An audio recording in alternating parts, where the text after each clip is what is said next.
Well, hello, class. It's me again. You thought you got rid of me last week, but you didn't. I'm so sorry for you. So, I made a deal with Mrs. Putnam, and I told her that I would read to you guys. I would still read to you guys. So, I am having her, I recorded myself, and I'm having her play it for you so that we can continue our lovely Fablehaven. We're like just over halfway done.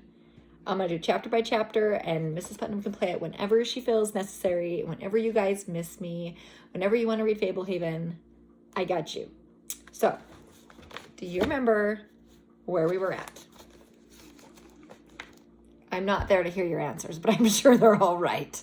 So, I'll just tell you where we're at. We were at the part where they're marching toward the hill. They're marching toward that hill. They're trying to find Grandpa. They lost track of those little footprints in the ground. So here we are. Kendra says, I'm getting pretty nervous, she said softly. We're fine, just probably falling pinecone. Kendra tried to push away images of the pallid woman with swirling black garments. The thought of her made Kendra freeze. If she saw her out here in the woods, Kendra worried she would just curl up in a ball on the ground and let herself be taken. I'm losing track of which way we're going, she said. Back under the tree, the line of sight to both hill and meadow was disrupted. I have my compass, so if all else fails, we can find the North Pole. The trail we followed went northwest, Seth assured her.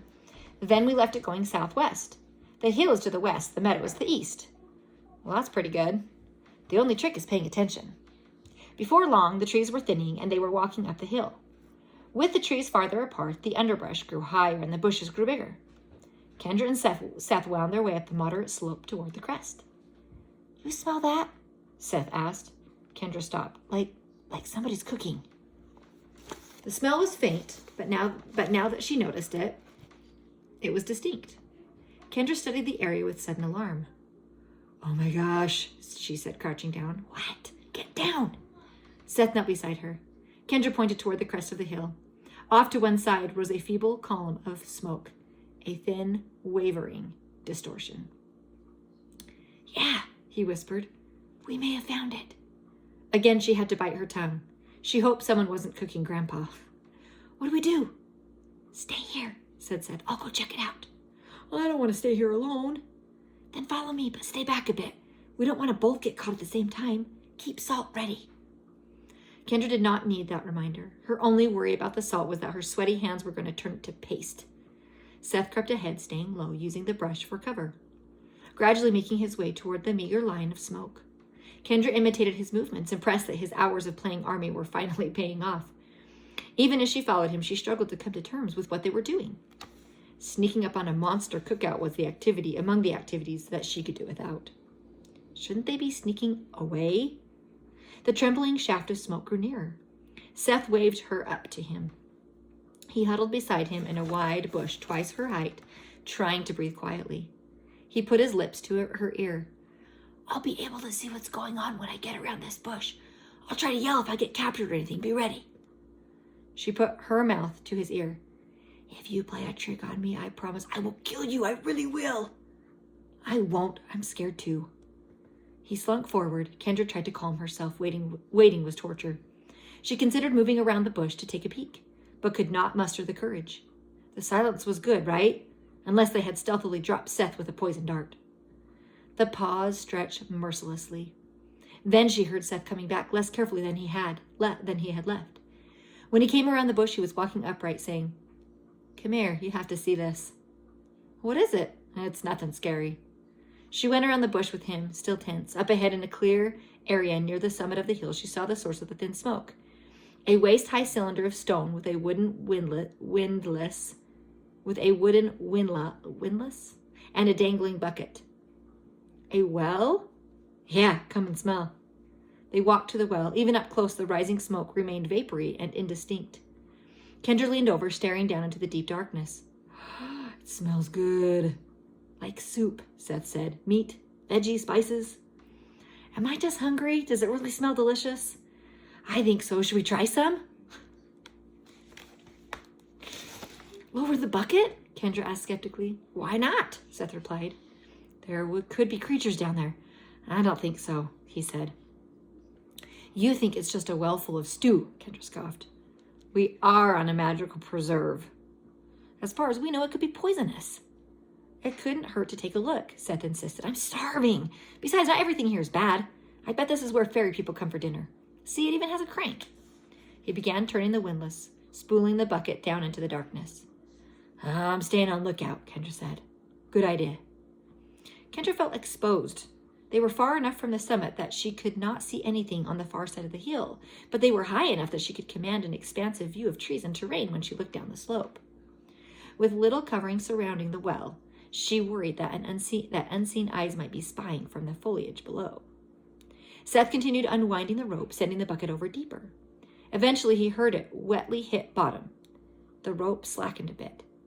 After a moment, he began winding the bucket back up. Hurry, Kendra said. I am. This thing is deep. I am worried everything in the forest can see us. Oh, here it comes. He stopped cranking and pulled the bucket up the last few feet by hand, setting it on the lip of the well. Kendra joined him. Inside the wooden bucket, bits of meat, cut carrots, potato fragments, and onion floated in a fragrant yellow broth. Yeah, it looks like normal stew, Kendra said. Better than normal. I'm trying some. Don't, she warned. Lighten up. He tweezed out a piece of dripping meat and tried it. Oh, it's good, he announced. He plucked out a potato and offered a similar report. Tipping the bucket, he slurped some of the broth. Amazing, he said. You have to try it. From behind the same bush they had used as their final hiding place when approaching the well, a creature emerged. From the waist up, he was a shirtless man with exceptionally hairy chest and a pair of pointy horns above his forehead. From waist down, he had legs of shaggy goat. Wielding a knife, the satyr charged straight at them. Both Kendra and Seth turned in alarm at the sound of his hooves racing up the slope. Salt! Seth blurted, dipping into his pockets. As he fumbled for salt, Kendra dashed around the well, placing it between herself and the attacker. Not Seth. He stood his ground, and when the satyr was a couple steps away, he flung a fistful of salt at the goatman. The satyr stopped short, obviously surprised by the cloud of salt. Seth threw a second handful, groping his pockets for more. The salt failed to fizzle and spark. Instead, the satyr appeared bewildered. What are you doing? He asked in a hushed tone. I could ask you the same question, Seth replied. No, you can't. You're spoiling our operation. The satyr lunged past Seth and slashed the rope with his knife. She's coming. Who? I'd save the questions for later, the satyr said. He wound the rope until it was tight around the windlass, seized the bucket, and started down toward the hill, spilling soup as he went. From the far side of the hill, Kendra heard foliage rustling and branches crunching. She and Seth followed the satyr. The satyr slid into the bush Kendra had crouched behind earlier. Kendra and Seth dove in alongside him. An instant after they ducked out of sight, a bulky, hideous woman lumbered into view and approached the well. She had a broad, flat face with shaggy earlobes that hung almost to her hefty shoulders. Her misshapen bosom drooped inside a coarse homespun tunic. Her avocado skin had a rigid texture like corduroy. Her graying hair was shaggy and matted, and her build bordered on obese. The well barely came to her knees, making her considerably taller than Hugo. She waddled from side to side as she walked, and she was breathing heavily through her mouth. Bending over, she pawed at the well, stroking the wooden frame. The ogress can't see much, the satyr whispered. When he said it, the ogress jerked her head up. She yammered something about in a different language. Shambling a couple of steps away from the well, she squatted down and sniffed at the ground where Seth had thrown his salt. There been peoples here, she accused in a husky, accented voice. Where you peoples be? The satyr placed a finger against his lips. Kendra held perfectly still, trying to breathe softly despite her alarm. She tried to plan which direction she would run. The ogress lumbered down the slope toward their hiding place, sniffing high and low. I herded the peoples. I smelled the peoples. And I smelled my stew. Peoples been at my stew again. You come out now and apologize. The satyr shook his head, slitting his throat with a final finger for emphasis. Seth slid his hand into a pocket. The satyr touched his wrist and shook his head with a scowl. The ogress had already closed half the distance of the bush. You peoples like my stew so much, maybe you take a bath in it. Kendra resisted the urge to bolt, The ogress would be on them in moments, but the satyr seemed to know what he was doing. He held up a hand, tactily signaling for them to keep still. Without warning, something began crashing through the bushes about 20 yards to their right. The ogress pivoted and stumbled toward the ruckus with a quick, awkward gait. The satyr nodded. They scrambled out of the bush and started down the hill. Behind them, the ogress skidded to a halt and changed directions, coming after them. The goat man pitched the bucket of stew into a tangled patch of thorns and bounded over a fallen log. Kendra and Seth sprinted after him. Propelled by her downward momentum, Kendra found herself taking larger steps than she wanted. Each time her foot touched the ground became a fresh opportunity to lose her balance and tumble forward. Seth stayed a couple of steps ahead of her, and the swift satyr was gradually increasing his lead. Heedless of obstacles, the ogress pursued them noisily, trampling bushes and tearing through branches. She breathed in damp, wheezing gasps and cursed periodically, reverting to her unintelligible native tongue. Despite her cumbersome size and apparent exhaustion, the misshapen ogress was rapidly gaining. The slope leveled out. Behind Kendra, the ogress fell, branches and deadfalls snapping like fireworks. Kendra glanced back, catching a glimpse of the burly ogress surging to her feet. The satyr led them into a shallow ravine where they found the wide entrance to a dark tunnel. "This way," he said, dashing into the tunnel. Although it looked spacious enough for the ogress to enter, Seth and Kendra followed without question. The satyr appeared confident, and he had been right so far. The tunnel grew darker and deeper as they ran. Heavy footsteps followed them, and Kendra glanced back. The ogress filled the subterranean passageway, blocking out much of the light filtering in from the opening. It became hard to see the satyr up ahead. The tunnel was growing narrower. Close behind Kendra, the ogress gasped and coughed. Hopefully she would have a heart attack and collapse. For a space, the darkness became complete. Then it began to brighten. The tunnel continued to shrink. Soon Kendra had to crouch, and the walls were within reach at either side. The satyr slackened his pace, looking back with a mischievous grin. Kendra checked over her shoulder as well. The panting ogress crawled and then scooted forward on her belly, wheezing and choking. When she could worm no farther, she roared in frustration. She strained, a throaty cry. After that, it sounded like she vomited. Up ahead, the satyr was crawling. The passage slanted upward. They emerged through a small gap into a bowl-shaped depression. A second satyr stood waiting for them. The second had redder hair than the first, and slightly longer horns. He motioned for them to follow. The two satyrs and the two children charged recklessly through the woods for a few more minutes. When they arrived at a clearing with a tiny pond, the red-headed satyr stopped and faced the others. "What was the idea of ruining our operation?" he asked. "Clumsy work," the other satyr agreed. "Oh, we didn't know," Kendra said. "We thought it was a well." "You thought a chimney was a well?" the red-headed complained. "I suppose you sometimes mistake icicles for carrots or wagons for outhouses?" "It had a bucket," Seth said. "And it was in the ground," Kendra added. "Oh, they have a point," the other satyr said. "You were on the roof of the ogre's lair," explained the redhead. "Well, we get it now," Seth said. "We thought it was a hill." "Nothing wrong with pinching a bit of soup from her cauldron," the redhead continued. "We try to be free with our assets, but you need to use some delicacy. A little finesse. At least wait until the old lady falls asleep. Who are you anyhow?"